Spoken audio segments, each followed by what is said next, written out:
Hi and welcome to another edition of Winning Ways, and James Goodman not here with me. I've got Andrew Harrison who stood in. James is going to be in rehab for 10 days. And Andrew, thanks very much for joining in. I was digging up some old photos the other day of you and I on the border when we were in the horse school together. I looked like a human javelin. I was so thin. You had no hair. We were.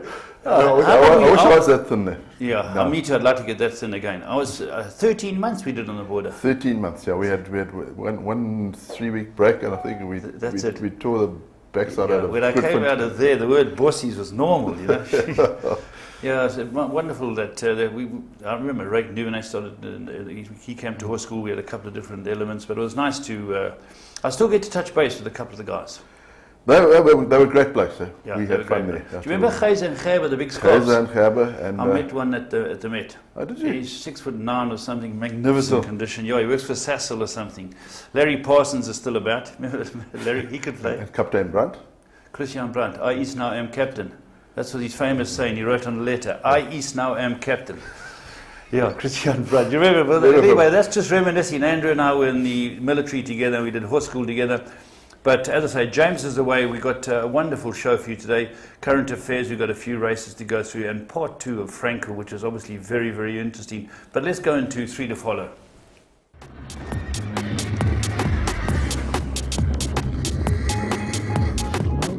It's without a doubt the most important thing in a yard. You know, the feed room is your engine room.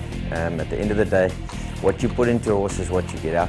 And if you're not putting in enough and you're doing too much work, there's always going to be consequences to that. So you need to feed the best all the time. The game has changed from what it was 10, 15 years ago. The game has evolved. It evolves every day. And you need to keep up with the times. And basically, you know, the food that people are producing now is, in my opinion, without doubt, the best feeds around. I've found that my horses carry good condition. You're able to work them harder, and they definitely seem to recover better, and you're able to race them sooner.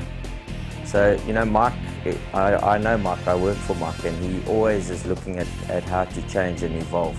So, you know, I have no doubt that he's put hours of study into the food, and obviously Rencha is a vital part of that, and she's also contributed massively towards what we feed now. And, you know, for me, it's nice to wake up in the morning and know that you've got one less thing to worry about, because as far as I'm concerned, the manger is where it needs to be in my yard. Right, well, let's go on to our 3 to follow. They're all Natal horses this week because no racing in Cape Town this weekend, and there wasn't that great a fields in Gauteng during the week. But let's have a look at, we started on Tuesday night here, which was Greyville on the 5th of February, and we've picked out a horse called Victory Emblem, or Vic Rory Emblem, as it's written on the sheet here. Let's go and have a look at it, and Andrew and I'll talk you through it. Andrew, this was a cracking run. It was an unbelievable run, Paul. And yeah, he came from tail. Yeah. If I'm not mistaken, the colours of the chairman. The I remember Dolls- this, yeah. I think remember so. San Carlos. San Carlos Paul colours, yeah. Gadsby, yes. You can see it as ringed. It actually drops in. The only thing one horse behind it is Roy Woodley's horse in the orange cap. That's the only one behind it. But the race is on early, and there's a lot of pace on.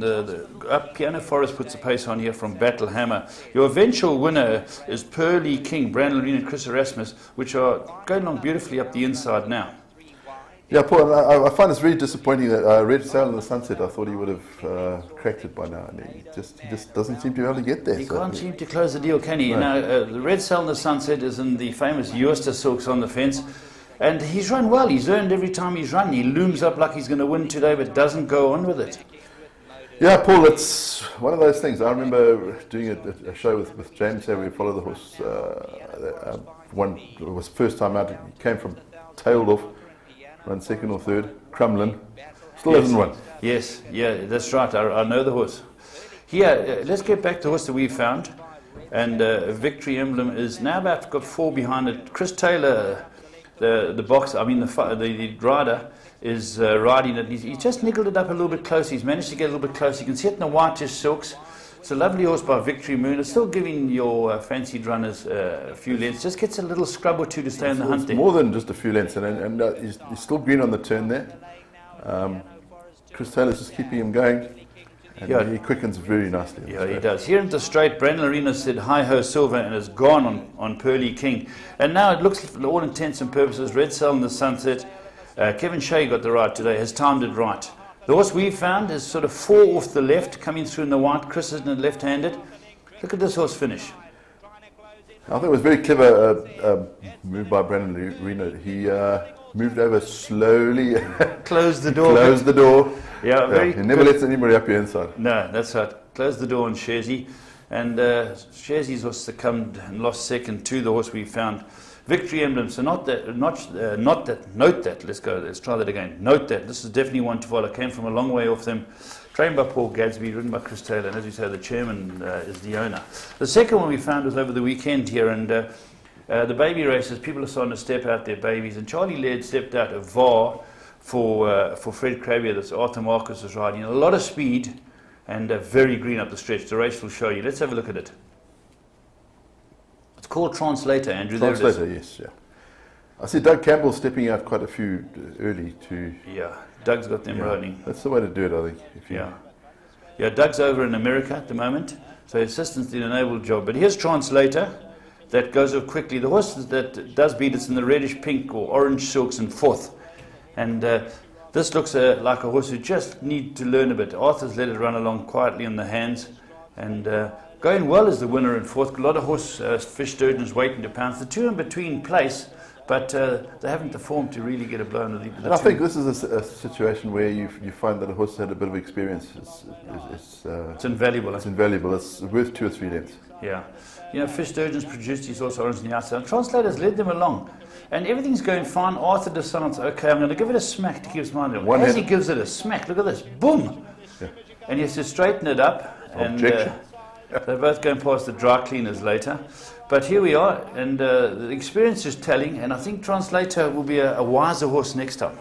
I think so. Every horse, every 2-year-old needs a bit of experience. I'm not quite sure in England, when they race them, before they race them, they sort of work them with 4 or 5 horses down on the down, especially at Epsom, and by the time they get to the race course, they don't duck around. Yeah, so they do a lot of homework. You see them starting them over a mile, over a 7 furlong, or 9 furlong. They do their work. But in Australia, you've got to have your barrier trials. If you haven't had your barrier trials, you're in trouble. I remember speaking to Jeff Lloyd about barrier trials. I said, what they like? He said they can be hair-raising because you get some unfashionable riders. And he rode in a barrier trial the other day, he was telling me, and he said he got there, and there were 5 horses, and he looked, there were 4 girls riding, and they're ringing around, all bickering. He thought, don't get behind this bunch. He said he bounced this horse up. He centered the front. He could hear them screaming and swearing behind him. But it's the same thing Craig Ramsey was telling me in New Zealand. He said that he worked horses through the barriers there. He said it was absolutely bucketing with rain. It was knee deep, not even fetlock deep. Says, but they got to get it done. They got to get it done, yeah. Yeah, that's where it should be. I don't know about the depth, but I do know. Get out, get your gallops in, let's see what we can do. But let's go on to the third one. And we're also staying on Sunday, and this was an unraced horse from the Michael de Kock stable, and those Mickey's famous stud colours. It's called Nkandla, and it gets beaten a whisker. Let's have a look. Nkandla. Let me get the name right. Nkandla. Jumps out beautifully 5-6 off the right with the nose band and the green cap. Your eventual winner, who I thought lost, has gone to front. And this is Duncan Howell's horse with Alec Forbes, Electric Cat. That's gone to the front. The hot favourite, who I thought would be hard to beat, in the black and red on the paint with Arthur Marcus. The runner-up's got the red cap, and Nkandla has got the green cap, runs third. Tough finish, this. It was a great finish. It was tremendous. Listened to John Buckler before the race, and he said this horse has got problems at the start. She's a bit hot. They're expecting a good run for her, but they didn't actually think runs she could handle the start. Half of the stretch, I thought she was going nowhere, because Alex just gives his horse a little bit of a breather. Very clever ride by Alec Forbes, but Arthur's on the favourite, waiting to pounce, and Anthony's on Nkandla, the horse we found. And as they turn for home, Arthur skips down the inside of the eventual winner, and looks like it's going to win. Now, these two down the inside, I thought they'll run 1 and 2. And Nkandla, I think, is going to go out the back door. And Com's horse, what is called Hail the Duchess or something in the red cap's gone. But these front two start going up. They start going up and down. But I thought Alec rode a superb race there. But Nkandla coming on nicely. This is a desperate finish. Close. Yeah. I think she probably needs a bit more ground. Even the 5th horse came up the outside for Colin Scott, ran a very good race. And that's how the place community got a bit of momentum. Trickster Trade was hot pot favourite, and ran a good race, ran close up for the boys in box 3A. They must have been disappointed they didn't at the PA, but they weren't beaten far. And okay, let's go on now. We're going to go look at the blast from the past, and it's the 2010 Gauteng Guineas. At EPOL, we know from our successful partnership with Mike de Kock that getting the best from your horse is largely related to training and nutrition. However, we also believe that it is vital to offer choice, and so ensure we stay abreast of the latest global horse nutrition trends. And we are therefore excited to announce the launch of our new EPOL Race Muesli Feed. This feed has been developed by Dr. Rensha Moller, a leading veterinarian and horse nutritionist, and uses her international experience and expertise to produce a premium, top-quality, proven race muesli recipe.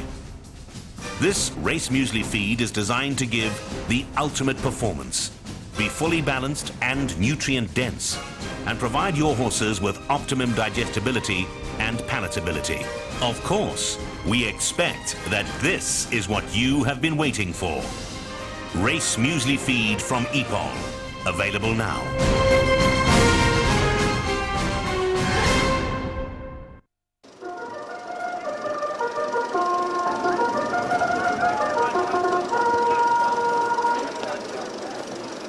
You know, sir, this is the finest fabric money can buy. Done. When you walk out of here, heads will turn. Care for a glass of champagne, sir?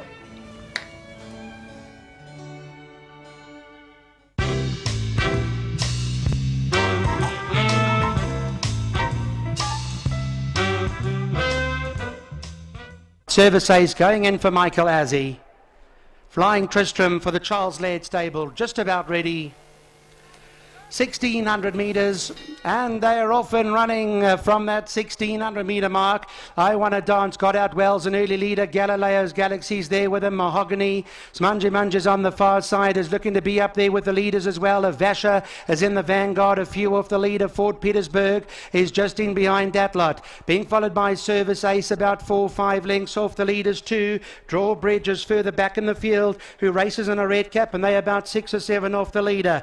Pierre Jourdan is in the company of Glühwein, and they move together with Delotto in the red colours. Niakator's behind that. Flying Tristram's in a yellow cap towards the back end of the field, and Bulsara is at the back of the field, 9 lengths off the leader. They coming around the turn with about 900 metres to go, and it's Mahogany in front. Turns for home the leader. Fort Petersburg is racing in second. Then Galileo's Galaxy right there in the black sleeves and the black cap. Smungy Munge looking to move up around runners in the middle of the course. Fort Petersburg runs behind that. Service Ace, Avasha, Pierre Jourdan looking to go towards the inside. Then Drawbridge in a red cap, 5 off the leader. Glühwein is looking to run on towards the outside, and Flying Tristram. Galileo's Galaxy's picked it up with 300 metres left to go. That's the leader in the black sleeves, black cap. Avasha's on the chase. Pierre Jourdan has come alive on the inside with 200 metres to go. Pierre Jourdan moved in on the inside. Avasha's trying to chase. Galileo's Galaxy's after those. I Wanna Dance. Flying Tristram behind that, but Pierre Jourdan's got the class to win the first leg of the Sascock Triple Crown. Pierre Jourdan, Avasha, Galileo's Galaxy was third. There'll be a photo fourth. Flying Tristram, I Wanna Dance. Niakato behind those. Yeah, Andrew, superb racehorse, eh? Yes, he was. I mean, he's one of those sort of fairy tale racehorses where he didn't have, well, 60 grand, he was easy by, and if you looked at him, you think, yeah, geez, how can he's this a run? parade leader, but he was very, very But good. he was very Interesting good. race. You had Bulsara who's gone on to be a good horse. Glühwein, Group 1 winner. Runner-up, Smanji Manji in the Vodacom Durban July.